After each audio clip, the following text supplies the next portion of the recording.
Bonjour, donc voilà une vidéo qui va être longue, intéressante, j'imagine qui va être regardée par beaucoup de monde parce que je sais que c'est le genre de sujet qui vous intéresse beaucoup.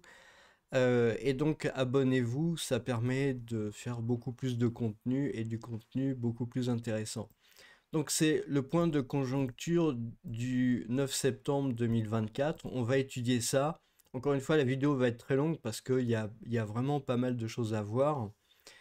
Euh, on va voir aussi la situation en Europe, hein, la situation de l'Allemagne. J'ai fait une vidéo sur le sujet. Les gens n'en parlent pas beaucoup, mais la situation en Allemagne, à mon avis, est quand même extrêmement grave. Donc là, on voit les variations du PIB et contribution des principaux postes de la demande. Alors malheureusement, je ne sais pas pourquoi, mais les graphiques ne sont plus dynamiques. Donc c'était sympa, on pouvait faire bouger les trucs, mais maintenant c'est plus dynamique. Voilà. Économie, économie. Donc le PIB, la variation du PIB, qu'est-ce qu'on peut constater? On peut constater, donc ici on est à zéro, hein. Si on regarde premier trimestre 2024, on doit être à peu près à 0,3. Deuxième trimestre, on doit être à peu près à 0,2. Donc en tout, pour 2024, on doit avoir à peu près 0,5 pour l'instant, sachant qu'il y a probablement 0, moins 0,1 qui est prévu pour l'automne. Donc ça fait 0,4.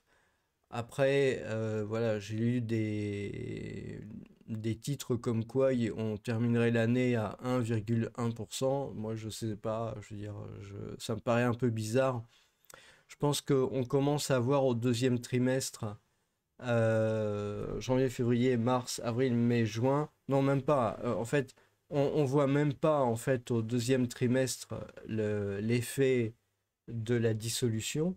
Et au troisième trimestre, bah, on a toujours pas les chiffres, hein. Juillet, août, septembre, on n'a toujours pas les chiffres de ce qu'a pu donner l'effet de la dissolution et de l'embrouillamini politique qu'il y a depuis 2 mois. Donc maintenant, ce problème-là est réglé, il faut voir. Les échanges extérieurs n'ont pas arrêté de baisser. La consommation des ménages, elle est atone comme elle a jamais été, hein, si on regarde par rapport aux autres années. La variation des stocks, bah, ça varie pas beaucoup. La consommation des administrations publiques, ça compte dans le PIB, hein. C'est ça qui est assez hallucinant. En fait, dans le PIB, on ajoute la consommation des entreprises publiques. Bon. Les investissements des entreprises, ça par contre, c'est en négatif et on voit que bah, là aussi, on est sur des plus bas quand même, hein. Les investissements des administrations publiques, là pareil, il reste plus grand-chose, hein. Voilà, donc voilà où on en est au niveau du PIB, hein, sachant que là c'est zéro. On voit que bon, c'était minimum en 2022, mais là on ne sait pas ce que ça va donner. Évidemment, le climat de l'emploi, évolution de l'emploi salarié marchand, donc là c'est assez catastrophique, hein. Emploi des secteurs marchands non agricoles, échelle de gauche, donc échelle de gauche, hein, on voit ici, là. On est en train d'arriver vers le zéro, hein, mine de rien. Le climat de l'emploi issu des enquêtes de conjoncture, échelle de droite. Donc là, on est passé sous la barre des 100. Et donc ça, c'est problématique. Donc finalement, voilà, l'emploi est clairement à problème, hein. Je vous rappelle que ça correspond à peu près à ce qu'on peut voir aussi aux États-Unis. Donc si vous voulez, les choses ne sont pas vraiment très séparées. Donc à titre de comparaison, je vous ai mis la courbe du chômage, un unemployment rate aux États-Unis pour que vous puissiez vraiment bien comparer ce qui se passe. Donc en fait, voilà, c'est une courbe inversée en fait, hein. C'est-à-dire que là, on voit le pic de 2020, vous voyez, ça correspond ici au pic de 2020. On a 2010, hein, la crise des subprimes. 2010, la crise des subprimes, voilà, c'est ce truc-là en fait. Et on voit que bah, on est en train de reprendre le même chemin, hein, marché de l'emploi en berne. Et là, on a un début d'augmentation du taux de chômage aux États-Unis, hein. C'est ce qui affole un peu les marchés financiers, etc. en ce moment. Donc voilà, on est dans un trend, on va dire, qui est assez international et qui est très clairement dirigé, enfin drivé par les chiffres des États-Unis. Et je veux dire, voilà, ça a toujours été comme ça. Les, bon, je vais arrêter de critiquer. Donc la croissance américaine demeure solide, effectivement, mais ils ont quand même le problème d'emploi. Par contre, ce qui est assez dramatique, c'est la situation de l'Allemagne. Là, il faut reconnaître que c'est vraiment pas une bonne chose pour nous, Français, à deux titres. Le premier titre, il est assez couramment décrit dans la presse économique et dans les médias, c'est que l'Allemagne, bah, c'est un grand pays comme la France, on a beaucoup d'échanges ensemble, et quand l'Allemagne a un problème, bah, nous aussi, on a un problème. Donc là, on voit que l'Allemagne, c'est la courbe rouge ici. Et on voit que le climat des affaires en Allemagne, eh bien, il s'est vraiment beaucoup dégradé par rapport à ce qu'on a connu avant la pandémie. C'est-à-dire que là, on était voilà, aux alentours de, je sais pas, entre, on va dire 1 et 0 pour faire large. Ouais, disons 0,5. Allez, je le fais à 0,5. Et là, on est carrément à -1, quoi. Donc, c'est clair que l'Allemagne a eu un problème, a du mal à se relever d'un problème. Bon, je ne vais pas trop rentrer dans les détails, alors que la France a aussi le problème, mais pas au même niveau, en fait, hein. Donc, on peut imaginer évidemment tout ce qui s'est passé tout ce qui s'est passé avec l'Ukraine, avec le problème du gaz, de l'énergie, c'est effectivement très important. Et donc l'Allemagne en pâtit directement. Il y a l'Espagne qui s'en sort pas trop mal, hein, et quelque part l'Italie aussi en fait. L'Espagne et l'Italie s'en sortent pas trop mal. On retrouve des niveaux qui sont pas très éloignés finalement de ce qu'ils avaient avant la pandémie. Donc voilà où on en est en Europe. Alors ça, c'était le premier point pour l'Allemagne. Le deuxième point, et ça, vous le verrez écrit nulle part, parce que je pense que peut-être on ne veut pas affoler le bon peuple, mais le problème, si vous voulez, c'est qu'avec une crise économique larvée, et puis qui risque de plus être larvée du tout en Allemagne, ça risque de poser des problèmes sociétaux. On le voit dans les résultats des élections, hein, très clairement. Ça peut avoir une influence très très importante sur la politique européenne. Moi, je suis à peu près fondamentalement persuadé, hein. Je vous rappelle quand même que en Allemagne, il y a le parti d'extrême droite qui a gagné les élections dans l'Allemagne de l'Est. En fait, il a gagné un Länder et c'est très important. C'est beaucoup plus important qu'une région en France, hein, puisqu'il y a quand même une grosse autonomie. Et que ce parti, en fait, à l'origine, il a été créé justement parce que les Allemands ne voulaient pas payer pour nous, quoi, pour les habitants du Club Med. La France, l'Italie, l'Espagne, la Grèce et le Portugal. Donc, euh, enfin, en fait, c'était à l'époque du problème sur la Grèce que ce parti-là s'est constitué. Mais maintenant, c'est vrai qu'il est plus associé à l'immigration. Mais je veux dire, quelque part, il y a toujours cet ADN. Et donc, ça crée, ça cause, à mon avis, il y a potentiellement un très très gros problème d'antagonisme euh, éventuel dans l'avenir, en tout cas au niveau économique, entre la France et l'Allemagne, si cette situation devrait se poursuivre. Parce que les Allemands ont quand même accepté pas mal de sacrifices financiers, sociaux, et ils ont vu les autres Européens ne pas faire beaucoup d'efforts.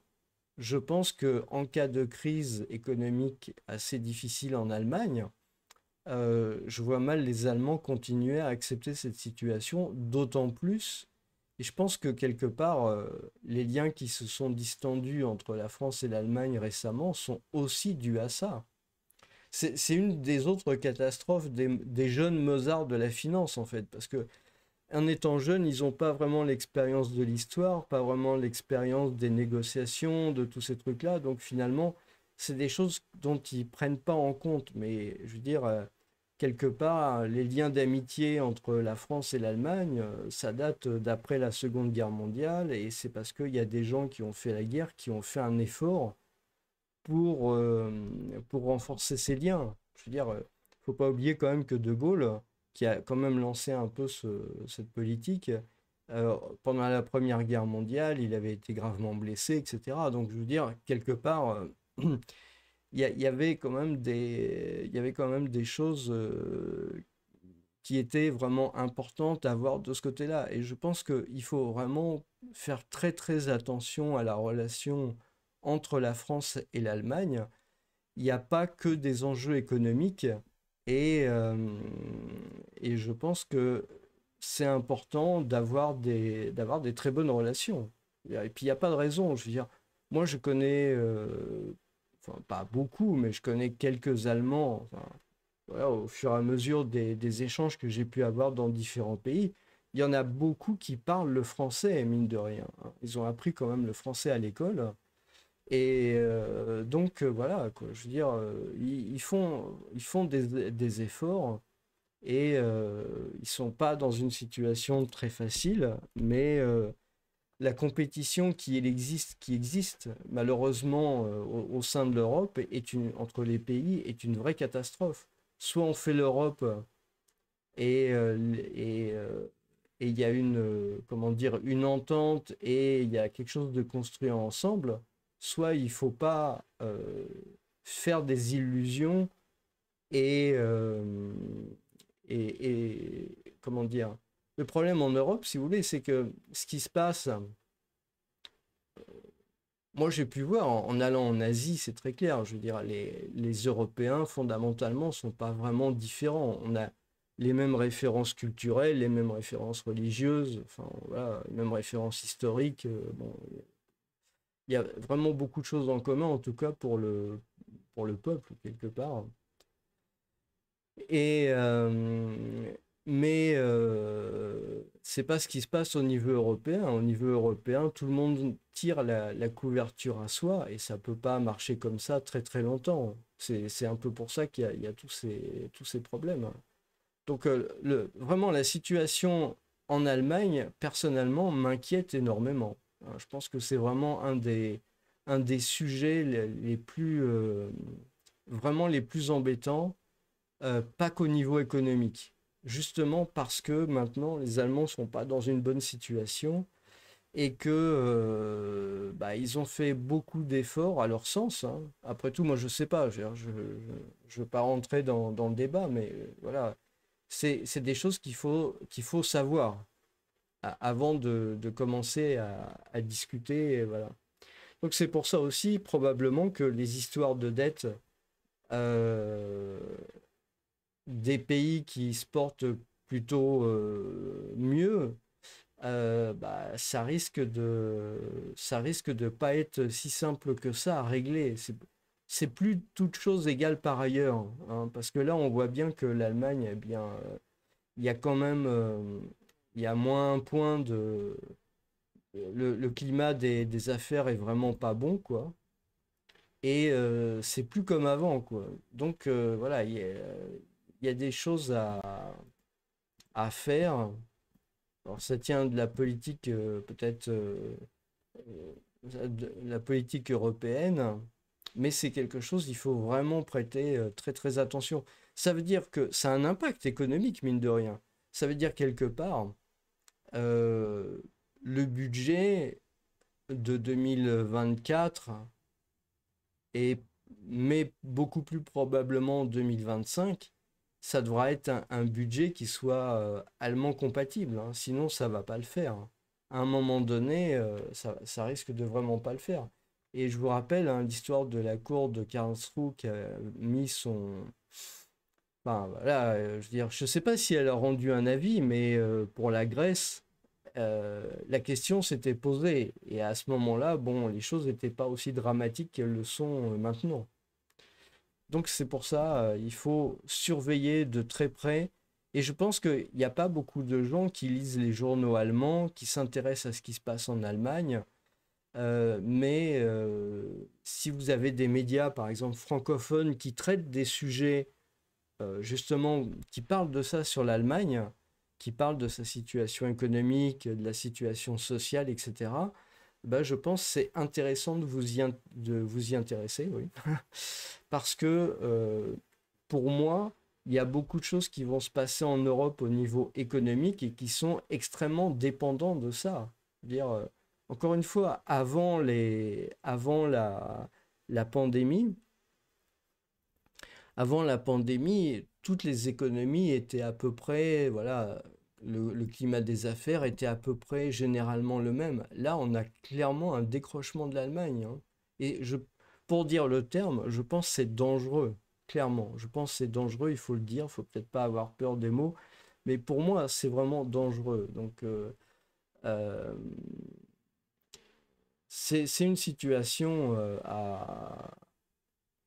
qu'il faut prendre en compte parce que ça veut dire quelque part, à un moment donné, quand il va y avoir la discussion du budget, eh ben, il y a probablement des sacrifices beaucoup plus importants qui vont être demandés à la France, qui a fait, enfin, les Mozart de la finance, hein, je rappelle 2012, parce qu'il faut partir de 2012, c'est vraiment là où ça commence, 2012, parce que les Mozart de la finance sont au pouvoir depuis 2012, comme quelque part.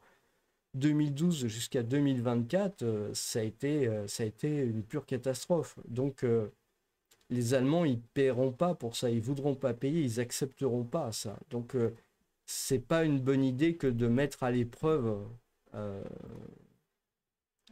cette, comment dire, cette façon de voir les choses quelque part. L'inflation poursuivrait sa décrue d'ici la fin de l'année. Donc, en France aussi, la désinflation se poursuit à un rythme plus rapide que prévu. Bah oui, c'est la crise. Le problème, c'est-à-dire que quand c'est l'inflation, tout le monde n'est pas content, et a raison, mais quand c'est la désinflation, c'est pas bon. C'est pas bon parce que quelque part, ça se voit avec les prix du pétrole, hein. Je ne sais pas si vous voyez les prix à la pompe, mais moi je vois des prix à la pompe qui baissent et qui baissent beaucoup, qui sont revenus à des niveaux que je me rappelle plus de quand ça date, mais enfin, ça fait longtemps, quoi. Et on voit que les niveaux de prix sur le pétrole baissent. Donc c'est une situation de crise, en fait. On est vraiment euh, si on n'est pas dans la récession, en tout cas, on n'en est pas loin. On n'en est vraiment pas loin, quoi. On n'est pas dans le dur de la crise grave encore, hein. Mais en tout cas, on est vraiment clairement sur le début de la récession. Et la désinflation, c'en est un signe. C'en est un signe. Donc on voit que c'est la première fois que l'inflation passe sous le seuil des 2%. Donc on voit ici Alors les gens vont dire oui, les produits augmentent. Mais effectivement, ensuite ça dépend quel produit. Donc là, on peut voir les services, hein, en violet, etc. Bon, c'est dommage parce que avant il y avait des graphiques dynamiques, interactifs, mais là, c'est plus interactif du tout. C'est dommage. Inflation sous-jacente. Donc ça, c'est la voilà, inflation d'ensemble. Voilà. En fait, elle est retombée maintenant en dessous des 2%. Oui, mais si vous voulez, on pourrait se dire, bon, bah, la BCE va baisser les taux. Mais en fait, la BCE, son objectif, c'est 2%. Donc, pour l'instant, il n'y a pas vraiment de raison pour qu'elle baisse les taux de manière rapide et importante. Peut-être qu'il va y avoir 0,25 ou 0,5 points de baisse, mais pas beaucoup plus, quoi.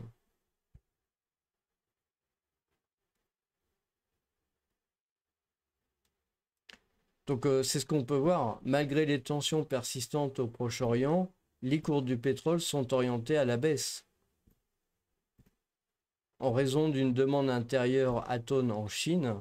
Mais tout ça, c'est le signe d'une récession. Je veux dire, la Chine, c'est toujours l'usine du monde quelque part. Et à partir du moment où le monde consomme moins, bah, la Chine a moins besoin de pétrole, d'énergie, etc. Par contre, voilà, il y a un problème, il risque d'y avoir un problème cet hiver sur le gaz en Europe.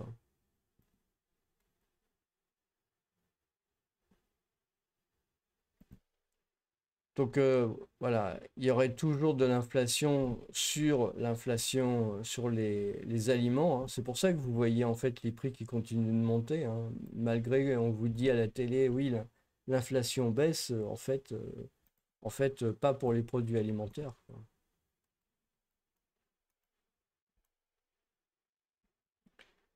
Ouais, ça, indicateur de climat des affaires en France. Donc climat des affaires, climat dans l'industrie, climat des services. Voilà. Donc la moyenne de longue durée 100, c'est la référence en fait. Et là, on voit que bah, c'est une catastrophe, hein. On voit bien la catastrophe en fait par rapport à la période pré-pandémique. On n'est pas remonté.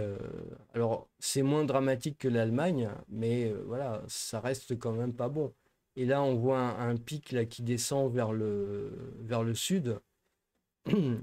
J'avais fait une vidéo assez catastrophique sur le sujet, mais finalement, c'est toujours aussi catastrophique. On voit que c'est légèrement remonté, mais on reste toujours dans un climat des affaires extrêmement morose, en fait, hein. Dernier point, août 2024. Donc là, c'est l'effet dissolution, en fait, hein. L'effet dissolution. Et l'effet de dissolution avec les incertitudes politiques, etc. Euh, bon, là maintenant, il y a un nouveau Premier ministre. Il va lui falloir quand même quelques mois pour clôturer le budget, pour voir ça avec l'Europe, les agences de notation. Donc finalement, il va y avoir encore, disons 3 mois, 3-4 mois de tangage, probablement. Mais peut-être ce Premier ministre-là euh, rassurera en fait les,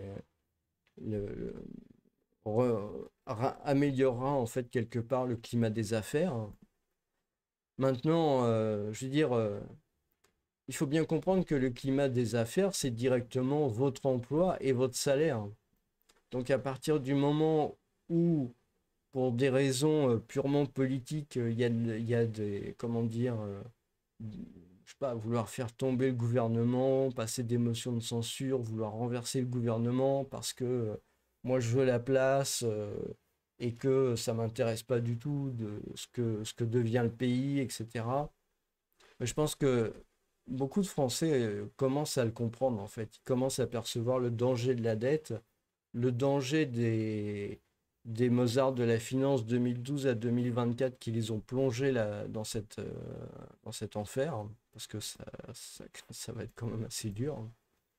Et donc, je pense pas que, je pense que les partis politiques enfin, je pense que le gouvernement actuel, euh, s'il arrive à remettre un peu de décence dans la politique, euh, il est beaucoup moins faible qu'il n'y paraît. C'est-à-dire que oui, on voit d'un côté la gauche qui veut absolument déposer des motions de censure parce que l'extrême droite, parce que machin, parce que truc.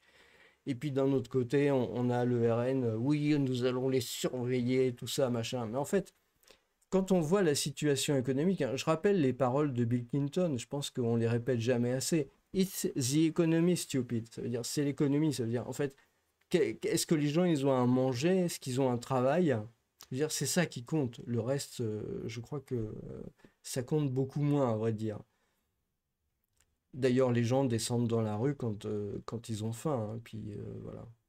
Et donc, ce qui se passe, en fait, c'est que pour moi, les, les, les politiques qui, je sais pas, poseraient une motion de censure, ou la voteraient d'ailleurs, hein, de toute façon, quelque part, très vite, ils auront des comptes à rendre devant des électeurs qui auront perdu leur boulot parce que la situation économique est tellement, et financière de la France est tellement grave, en fait, que la dette sera devenue ingérable devant l'Europe, devant les investisseurs. Et donc, bah, ils auront finalement plombé la France en créant de l'incertitude politique. Je pense que ça, les gens le comprennent très bien. Et je suis pas et comme des élections vont arriver voilà, dans maintenant septembre, même pas, septembre est déjà passé, octobre, novembre, décembre, janvier, février, mars, avril, mai, juin. Dans 9 mois, on a les prochaines législatives, mine de rien. Donc je ne suis pas persuadé que les députés qui feraient tomber maintenant un gouvernement qui voudrait remettre de la stabilité financière dans le pays, je ne suis vraiment pas persuadé du tout que ces députés-là, ça leur soit pardonné quand viendra le moment du vote. Parce qu'à ce moment-là, les gens qui auront perdu leur boulot, qui auront perdu du salaire, qui vont se retrouver dans des situations problématiques d'une France en récession, parce que la récession, elle n'est pas contrôlable, elle vient des États-Unis. Donc de toute façon, il ne peut pas se passer grand-chose. À ce moment-là, ces gens-là seront considérés directement responsables de ne pas avoir pu gérer correctement le truc. Je vois, il y a beaucoup de politiques qui disent qu'il faut dépenser plus, il faut augmenter le déficit, il faut augmenter la dette de la France, etc. Mais j'ai l'impression qu'ils ont un peu de mal à comprendre ce qui se passe au niveau économique. Bon, c'est peut-être pour ça qu'ils font de la politique, hein. Le problème, c'est que l'argent, il a déjà été distribué. Encore une fois, je reprends ce qui s'est passé là, ce qu'on peut voir, c'est l'argent qui a été déversé dans l'économie par les Mozart de la finance. Donc, si vous voulez, c'est comme si on avait eu mai 1981, Mitterrand qui arrivait au pouvoir ici, et derrière, hop, il distribue de l'argent. Vous prenez les chiffres de la balance commerciale, ils sont catastrophiques. Mais parce qu'il y a eu beaucoup d'argent distribué, les gens ont dépensé. Donc, si vous voulez, l'effet 1980, quelque part, programme commun de la gauche, etc., il a déjà eu lieu. Et maintenant, c'est la suite logique de ce qui s'était passé à l'époque, c'est la rigueur. C'est-à-dire que maintenant, il va y avoir la rigueur, il va y avoir des mesures qui vont être difficiles. Alors, je ne sais pas qui ça va toucher, mais en tout cas, il va y avoir des mesures qui vont être très difficiles.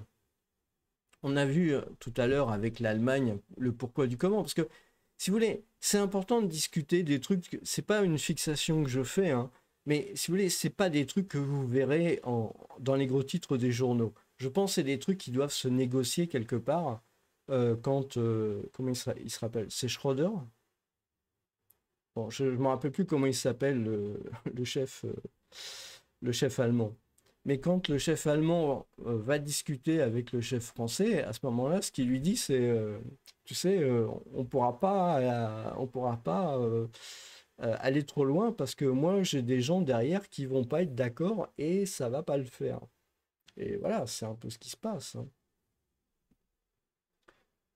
Donc, c'est pour ça que il y aura pas de marge de manœuvre. Et encore une fois, je vous dis, on a raconté partout qu'il fallait dépenser, il fallait prendre les impôts, dépenser pas mal d'argent, mais ça a déjà été fait, c'est là, c'est marqué là. Mais le résultat, en fait, c'est que comme les jeunes Mozart de la finance sont incapables n'ont pas l'expérience politique en fait pour diriger un pays, je crois que c'est aussi simple que ça. Ces gens-là n'ont pas l'expérience politique pour diriger un pays, eh bien, ils n'ont pas su profiter de l'argent qu'ils ont pu distribuer pour créer de la croissance, pour créer de l'emploi, pour créer du salaire, pour créer de la valeur ajoutée. Et donc, derrière, bah, ça se ratatine. Mais maintenant, l'addition, bah, va falloir la payer. C'est ça le truc, hein. Difficulté d'offre et de demande dans l'industrie. Donc ça, c'est les différents problèmes bon, de l'industrie. Je pense que l'amélioration du pouvoir d'achat se traduirait par une reprise modérée de la consommation. Bah, c'est ce dont je viens de discuter, hein, en fait. Du côté de la demande, la consommation des ménages a été atone. Ah oui, parce que les gens ne veulent plus dépenser, hein. Les achats alimentaires ont reculé une nouvelle fois. Je ne sais pas si vous vous rendez compte de l'état de la France. Les achats alimentaires ont reculé une nouvelle fois de 1,6% quand même, hein. Je veux dire, quelque part, il y a pas mal de gens qui doivent se priver pour manger, hein. Je veux dire, c'est une situation qui est pas... On ne peut pas faire n'importe quoi avec l'économie, hein. On ne peut pas faire n'importe quoi avec l'économie parce qu'à un moment donné, ça va mal se mettre, hein. Les histoires qui n'ont rien à voir avec l'économie, dont les politiques français enfin, débattent à longueur de plateau, ça n'a aucune importance. Ce qui est important, c'est ça. C'est ça qui est important.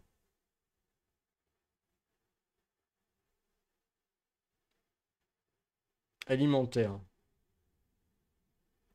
Donc voilà, l'alimentaire, il est là, il est dans le fond là, du graphe ici, hein. On voit que l'alimentaire, quand même, est quand même beaucoup atteint, hein.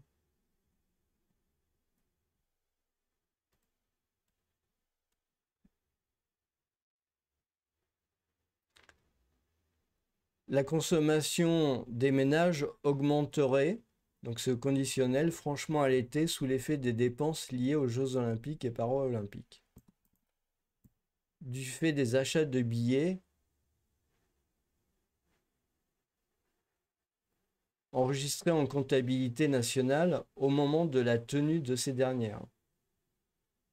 Et dans une moindre mesure des dépenses additionnelles. C'est-à-dire qu'en fait, l'argent a déjà été dépensé il y a longtemps, mais simplement il est enregistré maintenant. Donc voilà, c'est important de lire ce qui a marqué, hein, dans les... Moi j'aime bien les stats de l'INSEE, je trouve c'est assez qualitatif. Je ne suis pas d'accord pour critiquer les statistiques, parce que bah, c'est comme tout, il faut lire la documentation qu'il y a avec, quoi. Je veux dire, il y a des choses qui sont marquées là, il faut les lire, et il faut comprendre ce qui se passe. Et là, on est en train de dire que on voit, euh, on voit la consommation des ménages qui augmenterait, etc. Mais en fait, non. En fait, pas du tout. C'est juste c'est juste parce que la comptabilité, elle fonctionne de cette manière-là.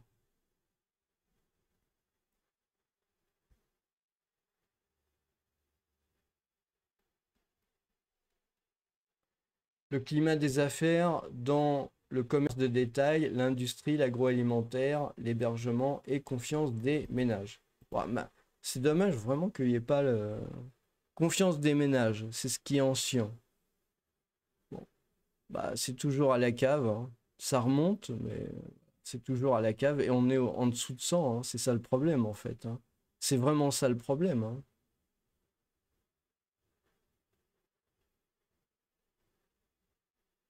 Le commerce de détail, le commerce de détail qui tombe, hein. L'hébergement et restauration qui remontent, mais bon, là c'est un effet immédiat, par contre, oui, probablement des Jeux Olympiques, des vacances, etc. Ouais, l'agroalimentaire, bon, ça c'est l'agroalimentaire, mais je veux dire, il y a l'indicateur du commerce de détail qui chute, c'est quand même assez catastrophique, et c'est pas saisonnier, hein, je veux dire, c'est... Donc l'investissement des entreprises en repli. Oh là. Les ménages en voie de stabilisation. Bah ouais, parce que les ménages, ils ont accumulé de l'argent pour acheter probablement les, euh, les, l'immobilier. Donc, malgré tout, il y a quand même des achats qui arrivent dans l'immobilier, quoi. Le climat des affaires dans l'information, communication et dans l'industrie des biens d'équipement. Ouais, ça plonge. Enfin, je veux dire, ça plonge, ça arrête pas de plonger. La récession, elle est dans pas longtemps, quoi, clairement. Par des ménages et gens ayant l'intention d'acheter un logement et nombre de transactions immobilières. En jaune, ça remonte, mais ça remonte parce qu'ils ont l'intention d'acheter. Mais malheureusement, ça ne veut pas dire qu'ils vont acheter, quoi. Et le nombre des actions, des transactions immobilières le prouve bien, hein. C'est-à-dire que voilà, on en est là, quoi. Donc pour moi, ça ne veut pas dire grand-chose, hein. La croissance fragiliserait. Fragilisée. Donc cet été, plus 0,4%.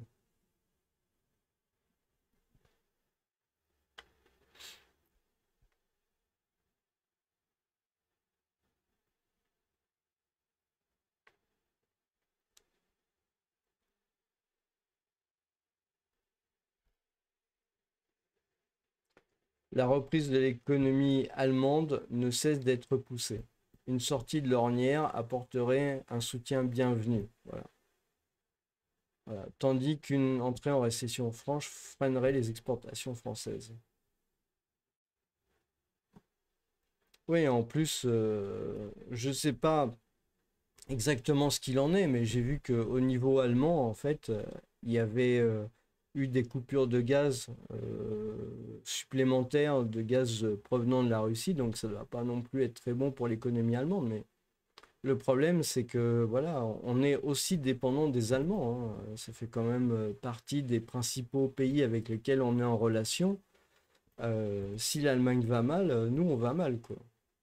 Et je vous dis, pour moi, l'inquiétude principale dans ce contexte économique, c'est le contexte sociétal qui est en Allemagne, clairement. Parce que ça va pas bien en France, mais je pense qu'en Allemagne, ça peut vraiment assez mal se mettre, en fait, hein. Donc voilà, qu'est-ce qu'on peut en conclure? Bah ça va pas bien. Voilà, je vous souhaite une bonne journée.